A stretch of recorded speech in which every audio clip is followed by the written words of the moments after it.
This is part 1, C# variables.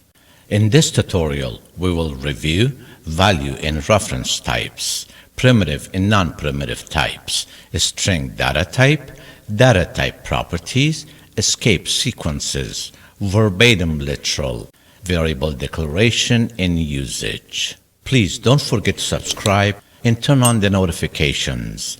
Please let me know in the comment section any feedback you may have. Your opinion is very much appreciated. Variables and data types. What is a variable? Understanding variables and their usage is one of the most important concepts, no matter what programming language we use. C# is a strongly typed language, meaning that variable declarations must include the variable type. When dealing with variables, keep in mind that there are two main categories of data types, and they are value type. Value type commonly includes simple types such as sbyte, byte, short, double, integer, long, and etc. Value type variables, including their values, use a location of memory called stack. Reference type.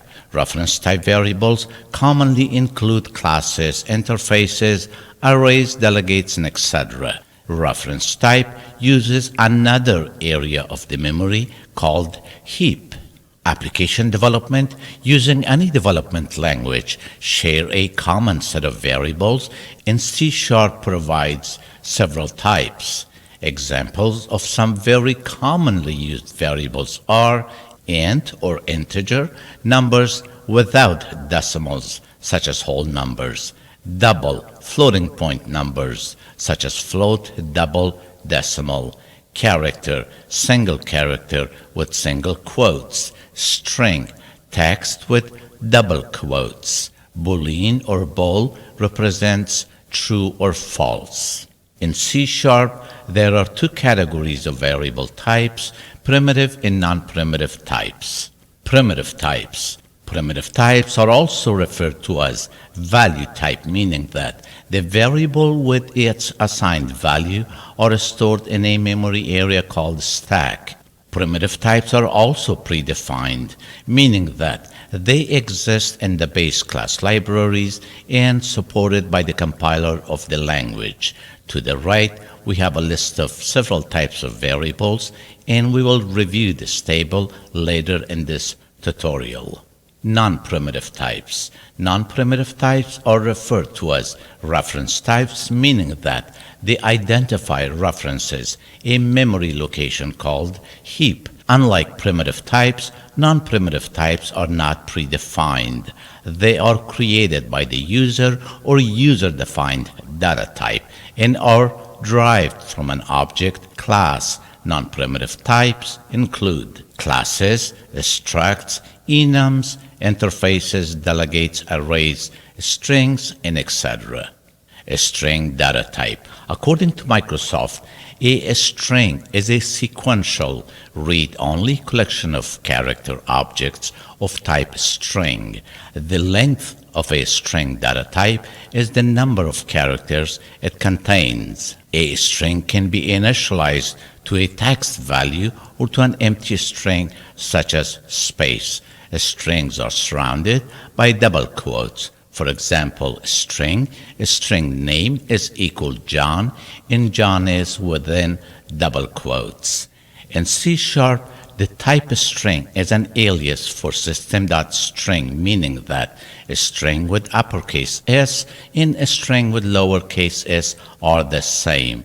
The string class provides developers with the ability to create methods to manipulate, compare, and use many other functionalities to process a string data type. Now, let's go to Visual Studios to see some examples. So for sake of time, I have already created a project, C# variables. The first data type that we will look into is the integer type. First, we need to define our variables. For example, int var1 and var2. Next, we need to initialize our variables. For example, var var1 is equal to 33 and var2 is equal to 66. Cancel dot right line.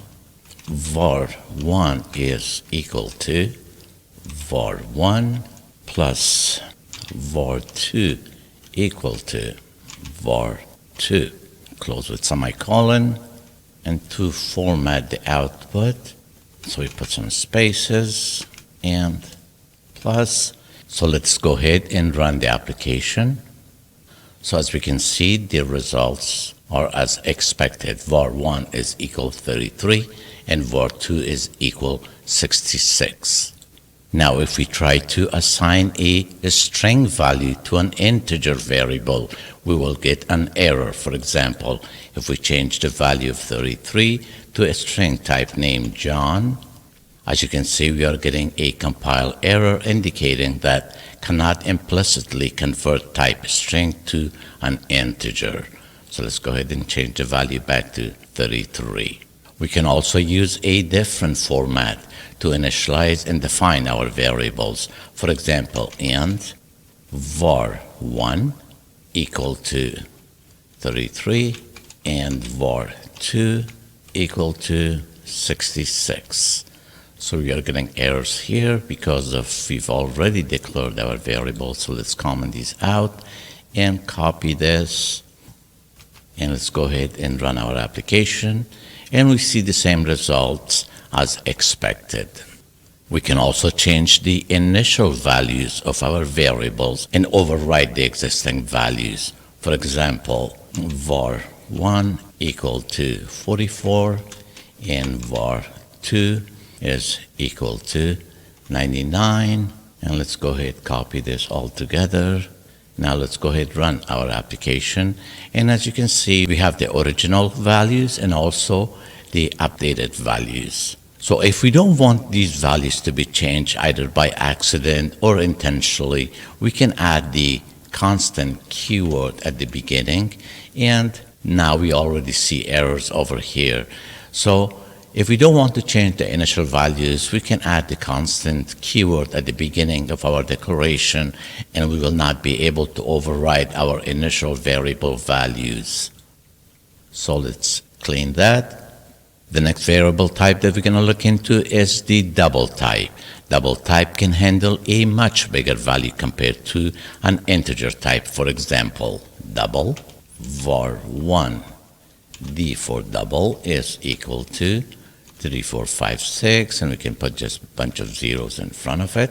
Similarly, double var2 d is equal to minus 1, 2, 3, 4, and just tons of zeros in front of it. And let's change our variables.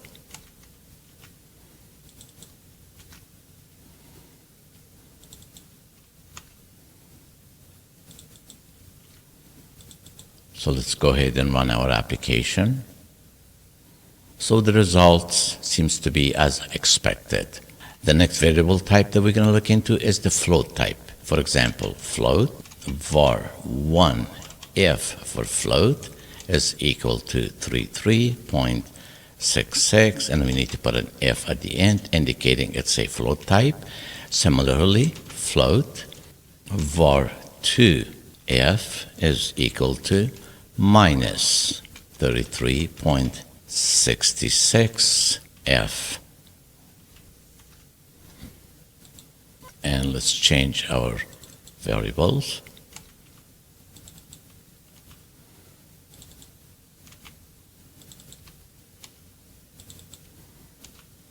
So if you go ahead and run our application, we should see the results as expected.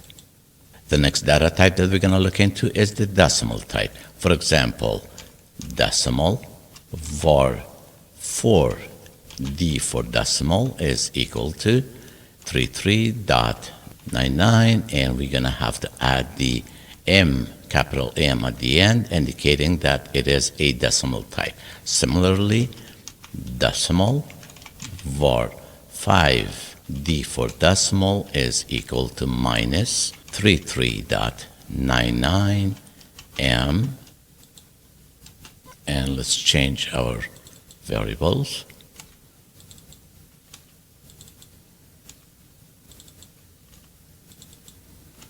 So let's go ahead and run our application, and we see the results as expected. So the next data type that we're going to look into is byte type. For example, byte, var1 b for byte is equal to 123 semicolon. Similarly, s byte, var2 b for byte equal to minus 123 semicolon, and let's copy and paste, and let's change our variables.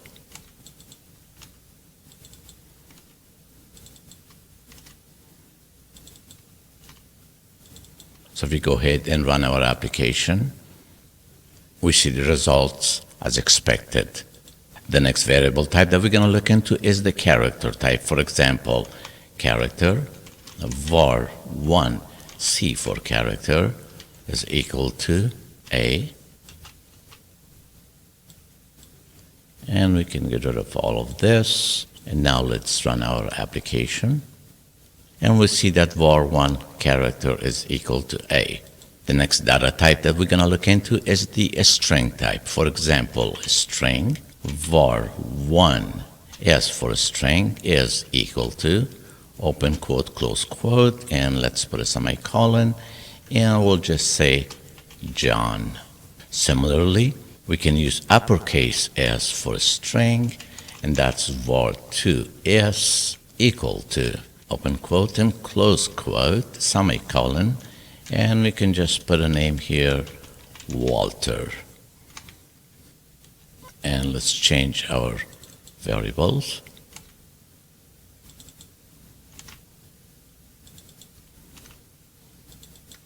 And let's go ahead and run our application. So as you can see, we have var1 string John and var2 string Walter.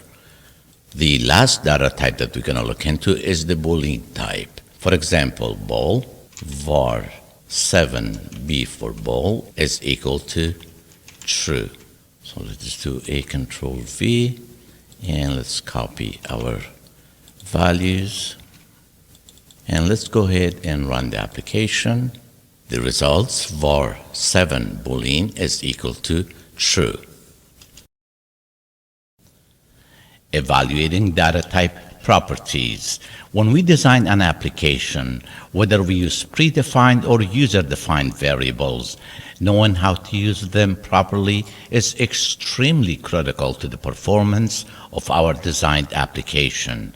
The type of variables that we use and how we use them provides the compiler with the necessary information to make sure all processes performed in our code are type safe. For example, if we have an integer variable in our declaration, the compiler will only allow arithmetic operation such as add, subtract, multiply, and etc. But if we perform the same type of operation on a bool type, the compiler will generate an error. Memorizing all the details related to types of variables may be a very difficult task to accomplish, but fortunately, C# provides us the tools to extract detailed information about a given variable. Now, time to see some examples, so let's switch to Visual Studios. As it was indicated throughout this tutorial, when we select a data type, it is important to understand the size and the type. So let's consider an example. Let's create a variable of type byte. My var1 is equal to 1, 2, 3, 4, 5. And now we already see an error popping up saying that constant value 1, 2, 3, 4, 5 cannot be converted to a byte. So if we look at the table that we've created earlier, a byte starts from 0 and goes to 255, and we have a value of 1, 2, 3, 4, 5, which exceeds the range. Let's go ahead and turn on a calculator. So we have byte start from 0 to 255, and it is unsigned 8-bit integer. So the way it works, we can say 2 to the power of 8, and that would give us 256. Obviously, over here we start with 0, and that goes all the way to 255, where this one it starts with 1 and goes to 256.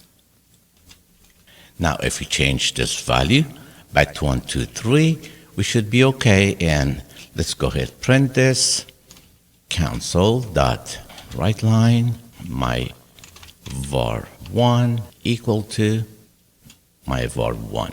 So if you go ahead and run the application, the results are as expected. My var1 is equal 1, 2, 3. Looking at this table, these ranges are too complicated to remember.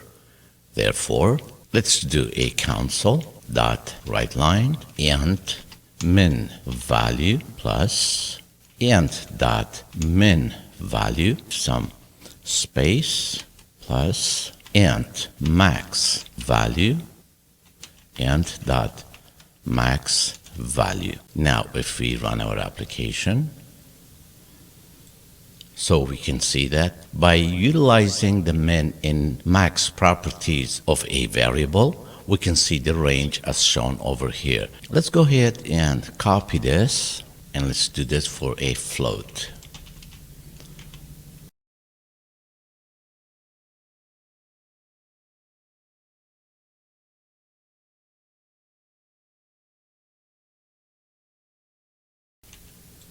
Now let's go ahead and run our application.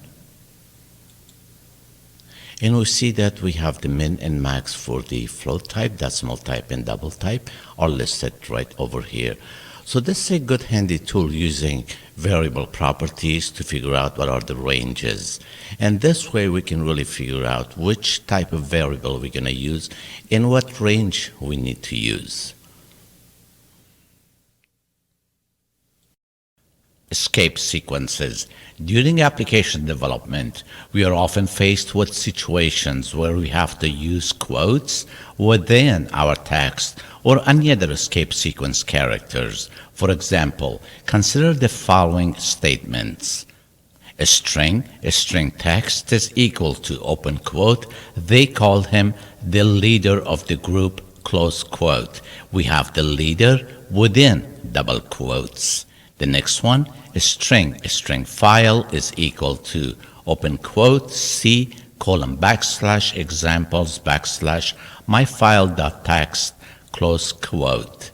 The issue that we will encounter is the usage of quotes within the text, the leader in our first statement, and the use of backslash in our second statement. Verbatim literal. We can also use another method for contents that are not escaped. If we have backslash not intended for line feed or double quotes, we can use the symbol @ sign known as verbatim identifier at the beginning of our statement. In C#, there are many other escape sequence characters such as \A, \B, \F, and etc. Often, the usage of many escape sequence characters can cause readability issues. In these situations, as mentioned above, C# provides the use of verbatim identifier, the @ sign, to prevent readability issues. For example, a string file is equal to quote C colon backslash backslash examples backslash backslash my file dot text close quote.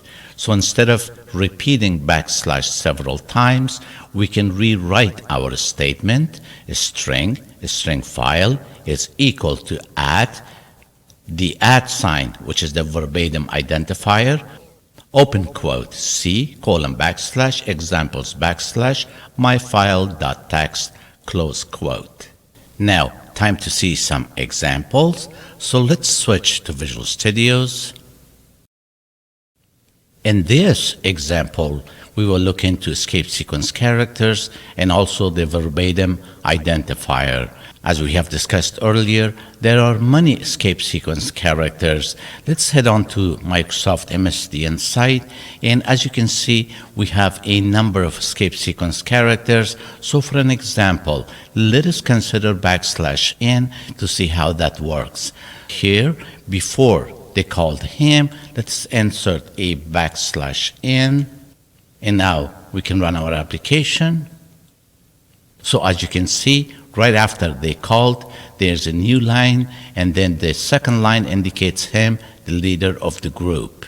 So let's remove this one, and let's say that we are required to put the leader within double quotes. For example, open quote and then close quote. So as you can see, we are getting all kind of errors.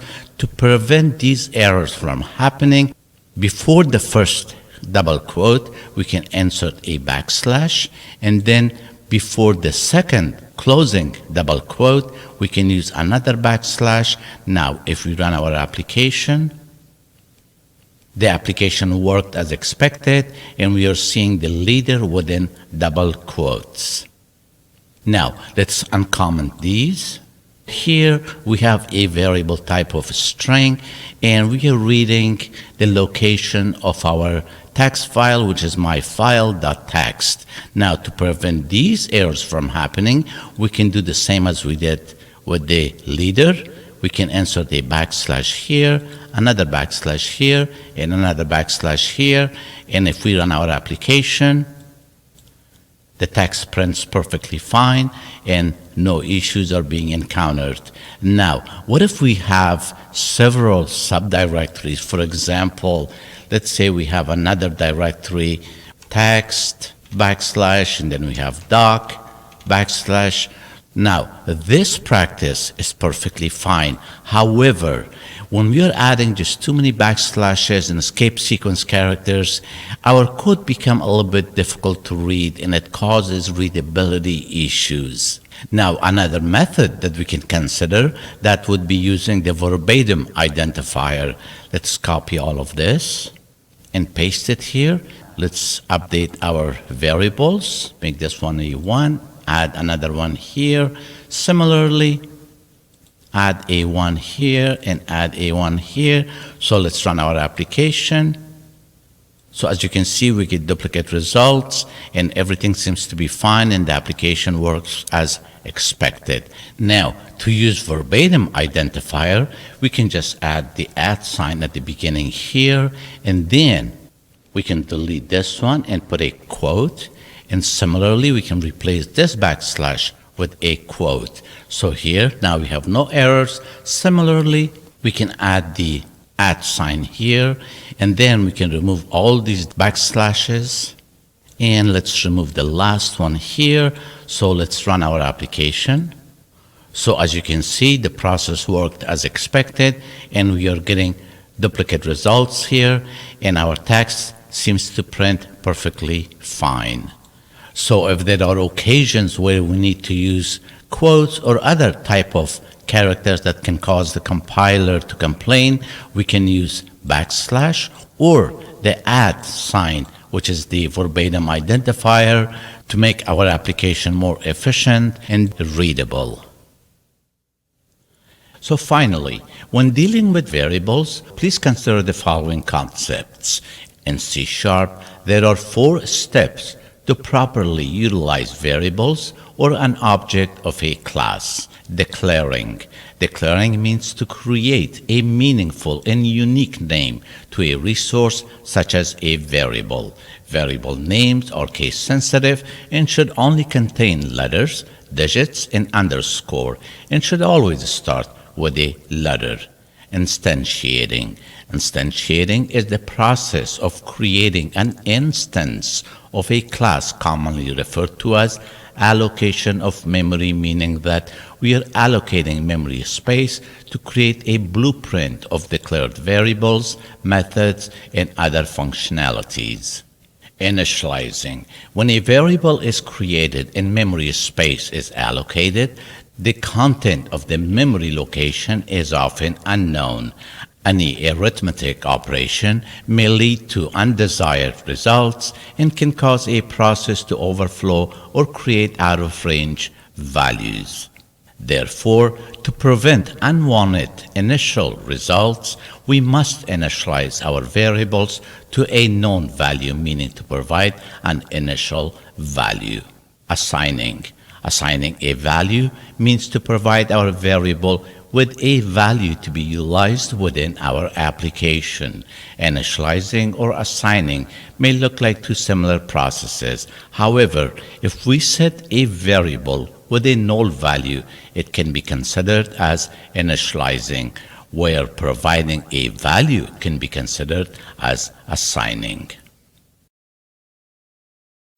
This is the end of this tutorial. Please don't forget to subscribe and click on the notifications. Thank you for watching and have a wonderful day.